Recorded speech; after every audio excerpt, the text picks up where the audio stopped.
Hi, this is Julia Walker with Grey Duck Forge, and today we are going to be talking about joint naming conventions for farriers. That means which joint is which, how do we figure out what a joint is called, all that good stuff and more. We'll talk about the rules that the names follow, walk through a few examples, and then just go through all the joint names for extra practice. So, luckily there is a pretty clear-cut system for what all the joints are called, so once we know the system, the rest will fall into place. So with that, off we go. First and foremost, the rules. There are several. So whenever you hear the name of a joint, like for example, we'll use the femorotibial joint, you'll notice that the name of the joint is just a mashup of the names of the main bones that make up the joint. So in this case, that would be the femur and the tibia. So step one, you're going to make sure that you know all of the names of the bones to be able to figure out the names of the joints. I have a review video for you if it helps. Otherwise, you can find that info in Butler's P3 or Gregory's textbook as well. So next up, the names of the joints start with that top bone and end with the bottom bone, so work your way down. In the femorotibial joint, the femur is on top and the tibia is on bottom. Cool.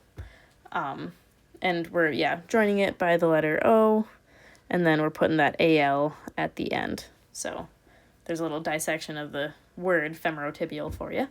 And then when the bones of a given joint have the same basic name, which we farriers see with like the phalanx bones, P1, P2, and P3, we'll use the prefix, that word inter, and then we'll say like the type of bone in question, like the phalanxes, and then the word joint. So with the phalanx bones, we're talking about interphalangeal joints.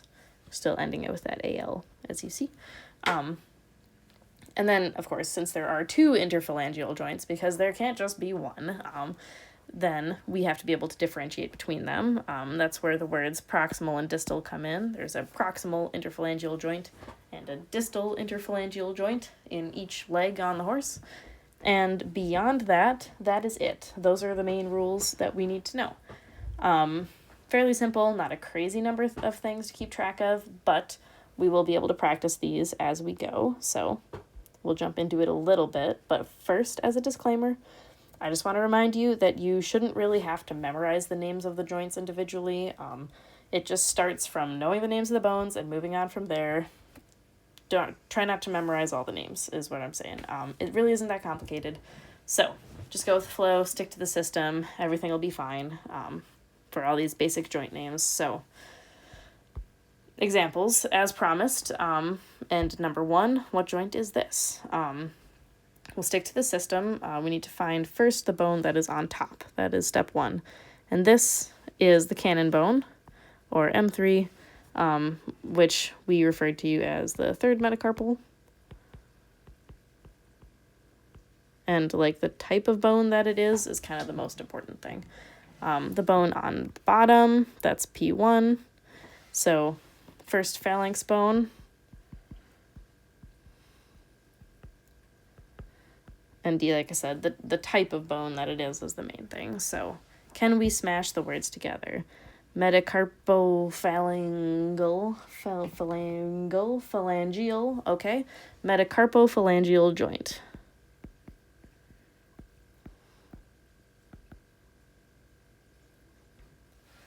Huge word, I know. Disgusting, absolutely, I agree. But it is just giving us directions to where in the leg we're pointing. Starting at the top, the metacarpus, moving down to the phalanx bones. Have that O in the middle and that AL at the end. That gives us metacarpophalangeal. Woohoo! So that is that joint. It's a scientific nightmare, but that is the correct word. So moving on to example number 2. Lovely. So what is the top bone? If you're not super familiar, this one kind of like your shoulder blade bone. That's your top bone, and that is the scapula. Bone underneath it is like the your funny bone. Ooh, I tried to write and talk at the same time. Holy crap. So here we go. That's the bottom bone here, if you can even read that. And that is the funny bone or the humerus. And we got to use scientific names to come up with this scientific smashed together word. So scapula plus humerus with an O in the middle.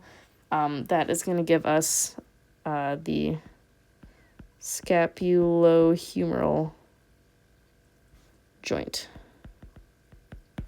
Lovely. Easy peasy. So those are simpler names. Example number 3, this is going to be one of the technically more complicated names of the joints. Fortunately, we use it a lot, so we get to know it a little bit better.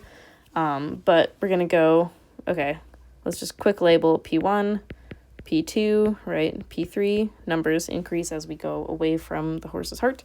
So 1, 2, 3, we're looking between P2 and P3. So the top bone, proximal bone, is that second phalanx. Number isn't super important. Distal bone is the bottom bone, which is the third phalanx. So phalanx and phalanx. Remember to use inter, and that AL. So we've got an interphalangeal. What a word. Joint. But there is a joint between the first and second phalanx too, even though we're looking at the one between the second and third.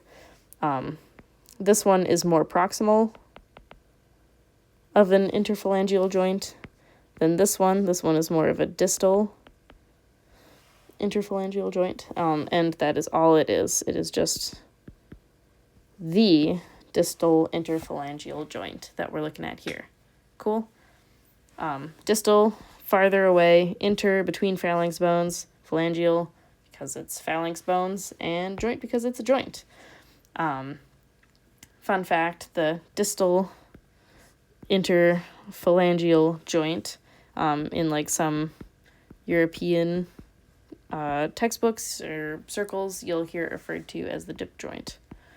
Whereas the proximal interphalangeal joint starts with a P and they'll call it the pip joint. So kind of cute names, but this one is that distal interphalangeal joint. Great. That's as complicated as joint names get for us in the basic joint names, because I'm sure there are like complicated joints between the knee bones, but we're not going to worry about that today.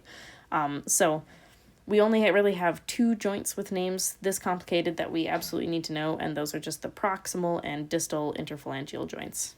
And that's it. So don't panic, no worries, all good. So now we're going to see how well you can direct yourself among all the joint names, and I'm going to use a matching activity that I made, and hopefully I'll just like walk you through which joint is which on both ends of the horse, and that will be helpful for your studying purposes. You're also welcome to save these before I write on them and then after I write on them, so you have something that you can work on too for fun. But here we go. We can just dive right in. We're going to notice the first thing that we're looking at and then look down. So first bone here on the humeroradial joint is this humerus, which is this one. And then looking down to the radius, which is here, humeroradial joint, that is going to be letter B. Cool. And that's it. That is all that I think from a beginner standpoint you need to be able to do. Identify which joint is which. So metacarpophalangeal joint, metacarpus, right? This is the third metacarpal bone. So metacarpophalangeal, so now starting at the top, working our way down. These are phalanges. So metacarpophalangeal joint is this space here, or letter E. Next, we got the radiocarpal joint. We already have our radius labeled. This here is what we refer to as the carpus, or the knee. So the radiocarpal joint is the joint at the top part of the knee, connecting the radius to the knee, or letter C here. Next up, we've got that distal interphalangeal joint. So interphalangeal, meaning between phalanx bones, so we're all the way down here, and then distal, meaning the farthest one, so that is going to be letter G. Then we've got the carpometacarpal joint, so got the carpus, got the metacarpus. So between the knee and the metacarpus, that is joint D. And then scapulohumeral joint, starting up here with that shoulder blade, that's scapula. Lovely. Humeral, got a humerus here. So kind of that shoulder joint, letter A. And then we have the proximal interphalangeal joint. So looking at the phalanx bones, but the more proximal space between them, and that leaves us that last one, letter F. Cool. Just blasting through these, but if you can logically kind of follow where we're going with this so that you can also do the same thing and you know all the bones in the limb, then you're golden as far as I'm concerned. So let's do it on the hind end too. Same thing, just jumbled up a little bit. So we'll jump in. So we've got that femorotibial joint. This here is your femur. This here is your tibia. Femur, tibia, space between, letter I.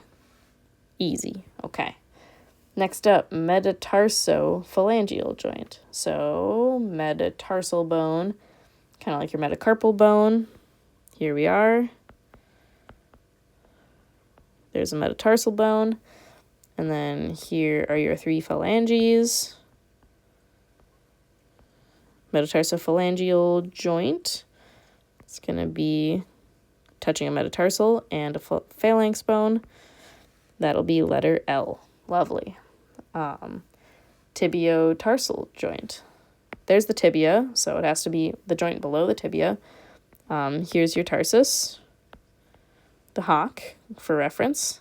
Tibiotarsal joint. Boom. Letter J. Distal interphalangeal joint.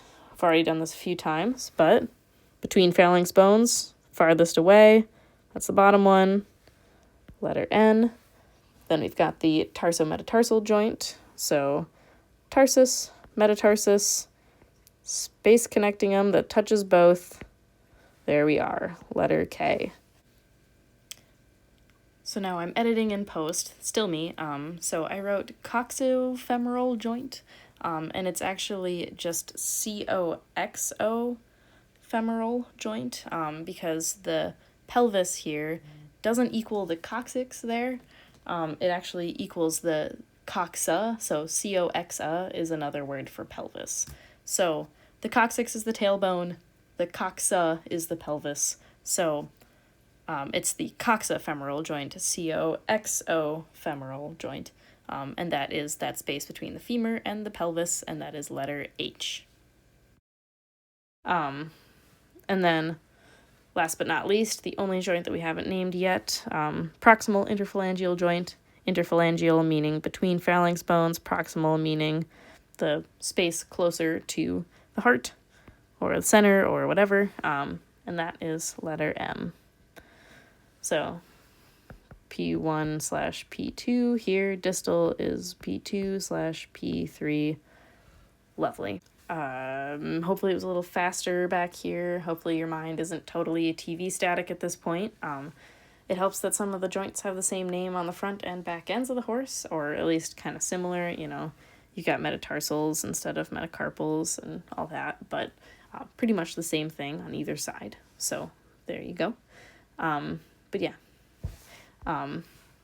that's really all you need to know. So if you know the bones, and you know how the joints of the limb are named, follow the rules. That's all you really need to have like a basic level understanding of joint names for a farrier. So if you're looking for a study tip to make sure that you have these committed really well to memory, I would say you can either make like a list of the joint names or flashcards with all the joint names on them, and then kind of run through them out of order from the leg, just kind of in any order, so that you can kind of get it committed to memory of like the actual process in a way that you understand for like which joint is which.